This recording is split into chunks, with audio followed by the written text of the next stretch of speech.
घर बर्बाद करोगी, but I never thought that house would be mine. अगर मुझसे कोई गलती हो जाती है तो क्या तुम मुझे माफ नहीं करो?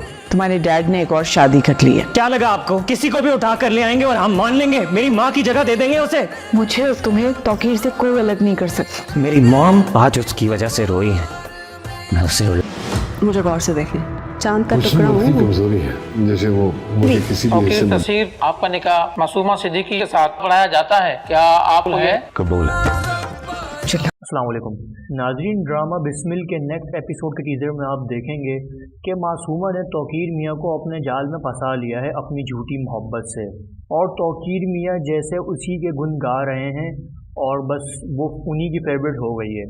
और आखिरकार इन दोनों का निकाह मंजर आम पर आ ही जाता है, मगर कहानी में ट्विस्ट तो तब आता है जब रेहाम बेगम ने तौकीर को तो आड़े हाथ लिया ही लिया, साथ साथ मासूमा के घर पर उसके वालिद साहब की भी सही शामत ली, और वो इतनी बुरी तरह से उसके वालिद को जलील करती है कि बस उसके वालिद बहुत ही ज़्यादा शर्मिंदा होकर रह जाते हैं कि क्या तरबियत की है आपने अपनी बेटी की जिसने मुझसे मेरा शौहर छीन लिया। सिद्दीकी साहब की हालत बहुत ही ज़्यादा ख़राब हो जाती है इन सब इंसिडेंट के बाद। कुछ दवा उन्हें असर नहीं कर रही होती, डॉक्टर साहब तो बिल्कुल ही जवाब दे देते हैं अब कोई मुआवजा ही हो सकता है जो इन्हें बचा सकता है, और इनकी जान सिर्फ एक मुआवजा या फिर आप लोग दुआ करें इसी तौर पर बच सकती है। दूसरी तरफ आप देखेंगे कि रेहाम बेगम रात तक घर नहीं आती, सुबह की निकली हुई होती हैं। मूसा अपने वालिद साहब से पूछता है डैड मॉम कहाँ हैं, मैं कब से उनसे कांटेक्ट कर रहा हूँ बट वो कोई रिस्पॉन्ड नहीं कर रही मेरा, और आगे से उन्होंने अपना फ़ोन भी बंद कर दिया है। आखिर क्या वजह हो सकती है डैड, आप मुझे प्लीज़ बताएं। तो ये सब माजरा देखकर तौकीर मियाँ बहुत ही ज़्यादा हैरान हो जाते हैं, और वो झूठ का सहारा लेते हुए कहते हैं कि कुछ नहीं बेटा, हमारी रोज़मर्रा की लड़ाई होती है जैसे मियाँ बीवी में होती है, तुम फिक्र ना करो। तो मूसा आगे से मुस्कुराता है और कहता है डैड आप मेरे दोस्त हैं बहुत अच्छे, आप मेरे दोस्त पहले हैं और फिर डैड बाद में हैं, आप एक अच्छा दोस्त समझकर मुझसे अपनी प्रॉब्लम शेयर कर सकते हैं, प्लीज़ डैड मुझे ये बात जाननी है।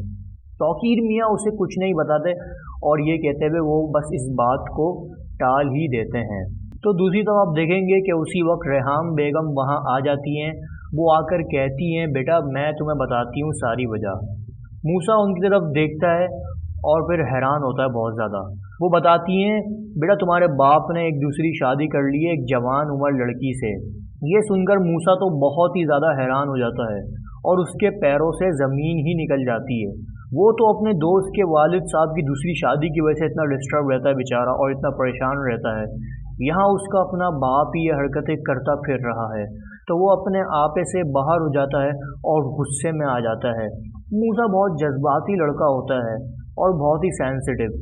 वो गुस्से में अपने बाप को कहता है आप एक बहुत ही सेल्फिश इंसान हो, you are a very selfish man, आपको कुछ नज़र नहीं आता, आप एक खुदगर्ज इंसान हो, आपको अपने सिवा कुछ भी नज़र नहीं आता। तौकीर साहब कहते हैं मुझे मेरी सफाई में कुछ बोलने का मौका तो दो, मगर मूसा इतने गुस्से में होता है कि वो कुछ भी सुने बगैर सीधा अपने कमरे में चले जाता है और अपने रूम का दरवाज़ा भी बंद कर लेता है।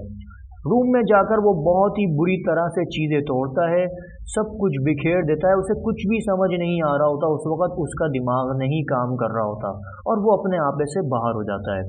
तो रेहाम बेगम वहीं कमरे में आ जाती हैं और उसे समझाती हैं कि बेटा तुम जज्बात में आकर कोई गलत कदम ना उठाना, तुम्हारे बाप से हम दोनों को कोई अलग नहीं कर सकता, ये कल की आई हुई लड़की तो हरगिज़ अलग नहीं कर सकती। थोड़ी देर होते ही मूसा रूम में पागलों की तरह घूम रहा होता है और ये सोच लेता है कि सुबह होते ही वो ये किस्सा हमेशा हमेशा के लिए ख़त्म कर देगा।